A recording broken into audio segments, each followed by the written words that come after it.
আন্টিকে বিরক্ত করবে না, ঠিক আছে? ওর দিকে খেয়াল রেখো। বাই বাবা। বাই।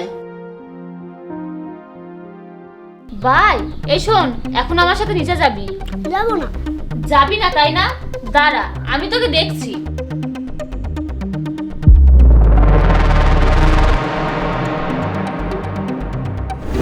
শোন, এই দেখ গরম খুন্তি, যদি এটা দিয়ে তোকে মারি না, এটা সেখানেই লেগে যাবে। চল আমার সাথে। প্রতিদিন কি তোর সাথে এমন করতে হবে? চল তাড়াতাড়ি, রেডি হয়ে নিবি, আয়। ভাই আমাকে কিছু টাকা দেন ভাই, আমার বাচ্চাটা খুব ক্ষুধার্ত। তোমার কি লজ্জা লাগে না? ছোট বাচ্চার নামে ভিক্ষা করছো? আমি কি করব ভাই, কে আমাকে কাজ দেবে? আর বাচ্চাটা খুব ছোট, দেখেন ভাই, সে তো অনেক ছোট, তাকে রেখে তো আমি কাজে যেতে পারি না। আমাকে কিছু দেন ভাই।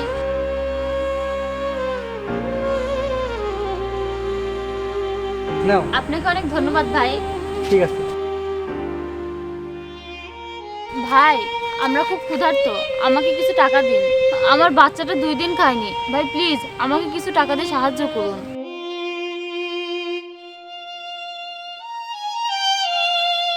আপনাকে অনেক ধন্যবাদ ভাইয়া।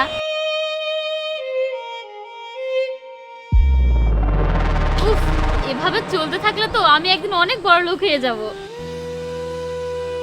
ভাই আমি আপনার সামনে 2 হাত জোর করছি, আমরা খুব ক্ষুধার্ত, আমাদের কিছু খাওয়ার দরকার। ভাই প্লিজ আমাকে কয়টা টাকা দিয়ে সাহায্য করুন। আপনাকে অনেক ধন্যবাদ ভাই।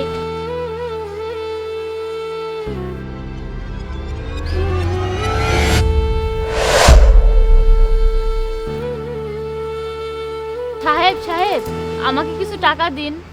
সাহেব আমাকে কিছু খেতে দিন। সাহেব আপনি এখানে? এই, তুমি এখানে কি করছো?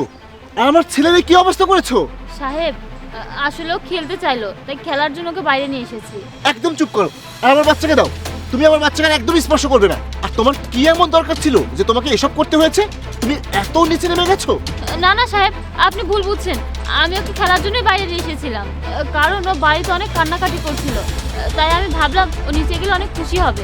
তাছাড়া অন্য কোনো সমস্যা নেই স্যার। এই, তুমি মিথ্যা বলা বন্ধ করো। অপু, তোমাকে তো আমি আমার এই ছেলের দেখাশোনা করার জন্য কাজ দিয়েছিলাম, আর তুমি এটা কি করলে? তুমি আমার ছেলের সাথে এরকম খারাপ ব্যবহার করেছো। আরে, আমি তোমাকে নিষেধ করেছিলাম না যে আজকে আমার ছেলেকে তুমি ঘর থেকে বের করবে না? আসলে স্যার আমার একটা ছোট বাচ্চা আছে, আর ওকে আমি স্কুলে ভর্তি করেছি, কিন্তু আমার কাছে তেমন কোনো টাকা পয়সা নেই। আমি বাবুকে জায়গায় জায়গায় নিয়ে ঘুরতে বাধ্য হয়েছিলাম, যাতে ওর নামে ভিক্ষা করে আমি কিছু টাকা পাই। আমি ওর নাম করে মানুষের কাছে টাকা চাইতাম। স্যার আমার ভুল হয়ে গেছে, আমাকে ক্ষমা করে দিন। আরে, তোমার যদি এমন কোনো কিছু দরকার হয়ে থাকে তাহলে তুমি আমাকে বলতে, আমি তোমাকে দিতাম। স্যার এই, একদম চুপ। আমার ছেলেকে একদম স্পর্শ করবে না। আমি চাই না তোমাকে আমার আশেপাশে দেখতে। আমি এক্ষুনি পুলিশকে ফোন করব। না না স্যার, আমি আপনার কাছে হাত জোর করছি, আমাকে থানায় দিবেন না। আমার অনেক বড় ভুল হয়ে গেছে, আমি এটা মানছি, কিন্তু স্যার আমি ভবিষ্যতে এমন কিচ্ছু করব না। দয়া করুন স্যার, আমার ছোট বাচ্চা আছে, তাদের কি হবে? প্লিজ স্যার, প্লিজ আমাকে ক্ষমা করে দিন। সেও তো একটা বাচ্চা, তাই না? দাঁড়াও, আমি তোমাকে দেখাচ্ছি। না না স্যার, প্লিজ আমার কথা শুনেন, আমাকে দয়া করে ক্ষমা করে দিন। হ্যালো, থানা? হ্যাঁ স্যার, স্যার আমি আপনাকে একটা লোকেশন পাঠাচ্ছি। আপনি দয়া করে দ্রুত সেই লোকেশনে চলে আসুন। আমি আমার বাসার কাজের মেয়েটাকে হাতে নাতে ধরেছি, ও আমার বাচ্চাকে নিয়ে ভিক্ষা করছিল।